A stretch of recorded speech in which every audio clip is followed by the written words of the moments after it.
Good evening. A warm welcome to State of Business, RTV's prime time business news bulletin with me, Rukshi Panditratna. Let's take a look at the headlines first. President says Triforces will be deployed to provide drought relief. And Pakistan's largest ever trade exhibition inaugurated in Colombo. And today on Top Stories, President Maithripala Sirisena says he has instructed to obtain the services of the Tri-Armed Forces to help the drought-affected people. The President said this speaking at an event at the Sri Lanka Air Force Academy in China Bay, Trincomalee. මේ රටේ ආරක්ෂක ඇමතිවරයා විදිහට වගේම ප්‍රධාන වශයෙන්ම ජනාධිපතිවරයා විදිහට සේනාධිනායකයා විදිහට යුද නාවික ගුවන් ත්‍රිවිධ හමුදා කෙරෙහි මගේ දැඩි විශ්වාසයක් තිබෙනවා. මම ඊයේ සන්ධ්‍යාවේ නාවික හමුදාපතිතුමා සහ ආරක්ෂක ලේකම්තුමා සමගත් පැවසුවා ප්‍රධාන වශයෙන්ම මේ වන විට රට මුහුණ දී තිබෙන ප්‍රධාන අභියෝගයක් වූ වර්ෂාව නොමැතිව ඇති වී තිබෙන නියඟ තත්වයේදී ජනතාවට අවශ්‍ය සහන සැලසීමට මා බලාපොරොත්තු වෙනවා රජයේ නිලධාරීන් සමග එක් දිස්ත්‍රික්ක සඳහා ත්‍රිවිධ හමුදාව යෙදවීමට යුද නාවික ගුවන් ත්‍රිවිධ හමුදාවට විශේෂයෙන්ම නියඟේ පවතින ප්‍රදේශ දිස්ත්‍රික්ක බාර දීලා ඒ ජනතාවට පානීය ජලය සැපයීම අනිකුත් සුබ සාධන කටයුතු ඉදිරියේදී අවශ්‍ය වූ ආහාර බෙදා හැරීම වැනි කටයුතු සඳහා ත්‍රිවිධ හමුදාවට ඒ වගකීම බාර දීමට මා බලාපොරොත්තු වෙනවා. Pakistani single country exhibition organized by the Sri Lanka-Pakistan Business Council began at the BMICH today. Minister Naveen Desanayake was the chief guest at the inauguration. The High Commission of Pakistan in Sri Lanka, Trade Development Authority of Pakistan and Sri Lanka Export Development Board has joined in together to organize this event. A business matchmaking session is also being held. The exhibition will continue until Sunday. It has to be remembered that the bilateral relationship could also be measured by the trade relationship. We have cultural relationship, a political relationship, but the trade relationship is also very important. And Pakistan, with its huge economy, one of the largest, the second largest economy in the South Asian region, has much to contribute towards the economic development of our country. Actually, personally, I don't think that relationship has reached its peak. I think much can be done. And I feel that the years of peace in Sri Lanka from 2009 onwards and the political stability in Pakistan, which has been established after the last election, should be a foundation stone for strengthening the economic relationship. A top economist from the Asian Development Bank says Sri Lanka should properly identify the value of free trade agreements in order to derive maximum benefits. Ganeshan Vignaraja, who is an advisor to the Economic Research and Regional Cooperation Department of the Asian Development Bank, said this, addressing a public forum in Colombo recently.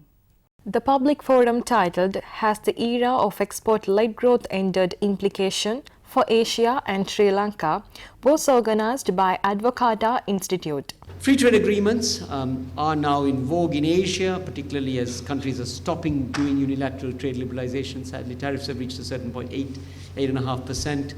Countries are not going to bring sensitive sectors down. They're going to do tit-for-tat liberalization, and much of this is going to happen through FTAs. And I think Sri Lanka has 5 FTAs or something at the moment. Most of them are with the South Asian neighbors.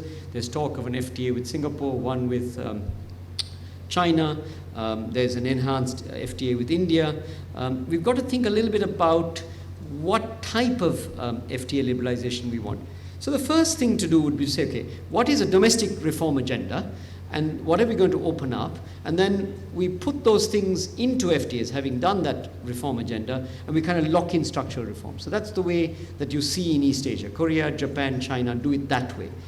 Some countries in Asia that I've traveled to and look at will go and sign up to an FTA. So there'll be a nice photograph of the minister in the press, and I've seen this in many East Asian countries as well as elsewhere. And they'll think, oh gosh, what do we need to do on domestic reforms? And then the domestic lobbies get into play. And that's not the right sequence, yeah? It's better to do it the other way around, where you come up with a sequence of what we want to open up, and then you think about how to lock in those into an FTA, right? That's the better way to do it. He added that the global trade would be slowed down due to present situation in the world, which would lead to slower export growth and slower exports to GDP growth. However, he noted Sri Lanka still has an opportunity in exports-led growth. For that, he said internal reforms are needed. And there are risks that are emerging, particularly with the new US administration, as well as a structural rebalancing that's happening in China. But it's certainly not the end of export-led growth, right? It's just going to be more difficult. And Sri Lanka potentially has an opportunity, particularly to get into value chain type trade. But to do that, Sri Lanka has to look a lot at these second generation reforms, reforming red tape, building the infrastructure, investing in skills and productivity, and trying to foster SMEs. And I believe if we do the right things, there's a bright future for this country to be part of a vibrant export outward-led Asia. Let's take a look at more news after this break. Welcome back. The Amanah Takaful Insurance announces the launch of the Revolution on Wheels, which is an open-to-all solution with a purpose to provide benefits for three-wheel and motorbike owners. The proposed innovative solution will provide unprecedented relief to motorcycle riders and three-wheel drivers in case of any accident or mishap. Amanah Takaful also offers a range of benefits in motor, business, travel and education insurance categories. Amanah Takaful has made a considerable impact in the industry for the past 19 years, and their latest products, Smart Rider, Cover and Tuk Tuk Full, are expected to revolutionize the motor insurance segment. Sahasara program, which aims at strengthening the public transport, will be officially launched in Kandy next week. Strategic Enterprise Management Agency Chairman Ashoka Abe Gunawardena said this initiative will be able to reduce the country's transport cost by up to 60 billion rupees.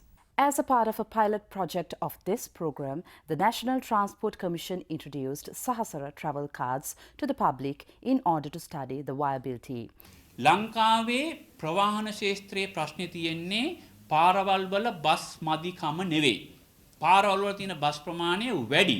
ඒ නිසා තමයි bus රථ බොහෝමයක් රථගාල් වල දවස පුරා තියෙන්නේ තමන්ගේ turn එක එනකන්. ඒ නිසා මේ ප්‍රශ්නයට පිළියම් වශයෙන් පහුගිය කාල පුරාම රජයන් උත්සාහ කරේ පෘදු ප්‍රවාහන සේවය ශක්තිමත් කිරීම සඳහා වැඩියෙන් බස් රථ ගෙනල්ලා හොඳ බස් රථ ගෙනල්ලා සේවාවක් ලබා දෙන්න. නමුත් මේ බස් රථ වැඩිවීම නිසා බස් අතර තරඟයක් ඇති වෙලා ඉස්සෙල්ලා ගාට යනවා ඊට පස්සේ බස් රේස් යනවා. The Sahasara is a prepaid card. The chairman of the SCMA said that the buses who join this initiative will be able to earn a sustainable income by providing a quality service. සෑම මගියෙක්ම bus එකට නැගලා ඒ card එක පාවිච්චි කරලා යම්කිසි ගනුදෙනුවක් කරනවා නම් ඒ වෙනකොට ඒ ධාවන මාර්ගයේ ගිණුමට ඒ මුදල් ටික ලැබෙනවා. දවස අන්තිමට මෙහෙම මධ්‍යස්ථානය විශ්ලේෂණය කරලා බලනවා දවසේ කොහොමද ඒ බස් රථ ගියේ කියලා ලැබිච්ච ඒ ආදායම සාධාරණ විදියට ඒ බස් අතර බෙදිලා යන වැඩපිළිවෙලක් තමයි තියෙන්නේ. එතකොට මේ වැඩපිළිවෙල හරහා අපට පුළුවන්කම ලැබෙනවා අර තනි බස් එක කොහොම හරි කරලා මගියන් අග්ගගෙන ආදායම් වැඩි කරගන්නා ක්‍රමය වෙනුවට පොදු ගිණුමකට සේරම සල්ලි ටික ගිහිල්ලා ඊට පස්සේ දවසාන්තිමට බෙදා ගන්න. මේ කියන වැදගත්ම කාරණේ තමයි මේකෙන් තරංගය නැති වෙනවා. Let's take a look at stocks after this break. Welcome back.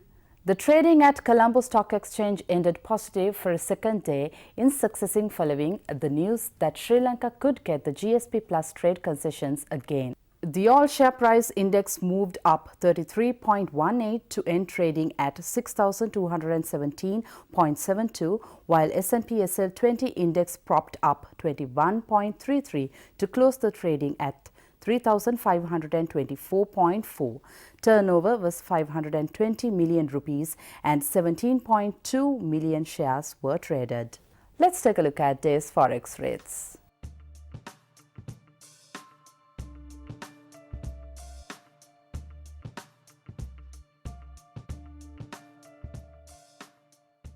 Now we have this week's dealing room update.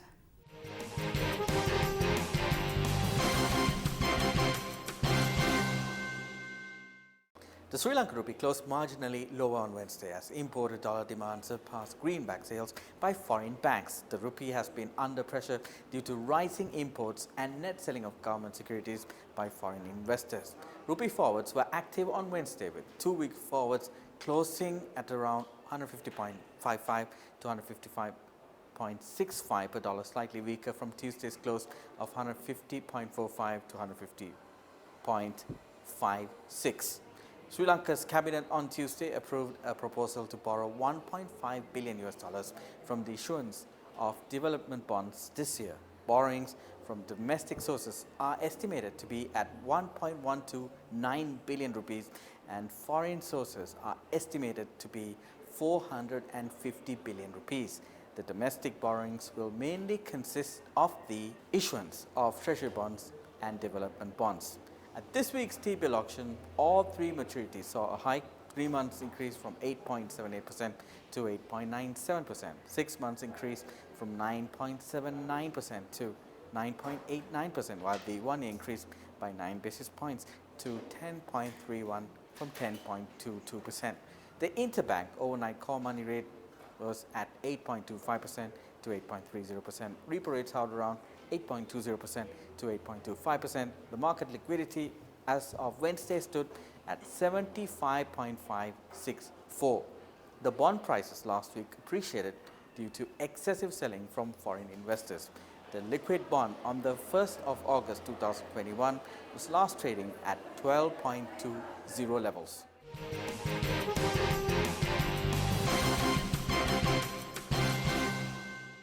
Thank you for watching State of Business. See you again on Monday. Have a fantastic weekend. Good night.